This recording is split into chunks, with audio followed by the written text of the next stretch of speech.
Le rituel est immuable. Chaque matin, ils se réunissent sur la base de Moutsora, au pied du mont Ruwenzori. Ces hommes et ces femmes sont les anges gardiens du parc national des Virunga. Ils protègent sa faune et sa flore contre les braconniers, les miliciens de tous bords.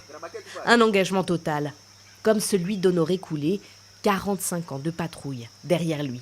Moi-même, j'ai été touché par balle, mais on résiste et on garde en tête notre objectif. On n'est pas découragé parce qu'on aime ce métier et on ne veut pas que le parc soit envahi. Si on ne l'avait pas protégé, il n'existerait plus aujourd'hui. Il existe encore au prix de notre sang et c'est pour nous un honneur de mourir en uniforme.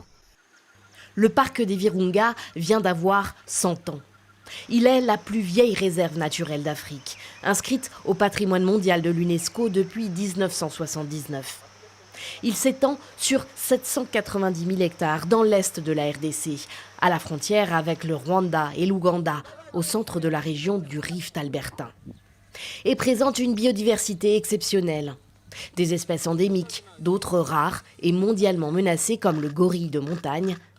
Des ressources constamment en danger et sur lesquelles veillent près de 800 rangers, parfois au prix de leur vie.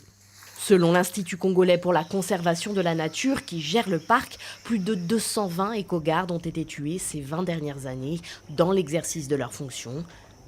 Parmi eux, l'époux de Rachel Kavundaïré, tombé avec des collègues dans une embuscade près du lac Édouard, vers Kavinyonge. Il y a eu des affrontements et il en est mort. Ça fait mal quand on perd un proche, son mari. Aujourd'hui, ils m'ont embauché à la chocolaterie pour que je puisse continuer à élever nos enfants. On se débrouille avec le peu que je gagne là-bas. Les veuves, comme Rachel, sont en effet accompagnées quand le pire arrive à leur mari et embauchées dans l'une des 3 usines rattachées au parc. Une cérémonie a eu lieu le 21 avril, jour anniversaire de sa création, en présence du gouverneur du Nord Kivu, qui n'a pas manqué de rendre hommage aux écogardes.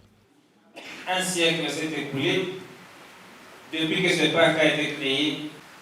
Les Virunga font face à des pressions multiformes aussi, à des convoitises hostiles.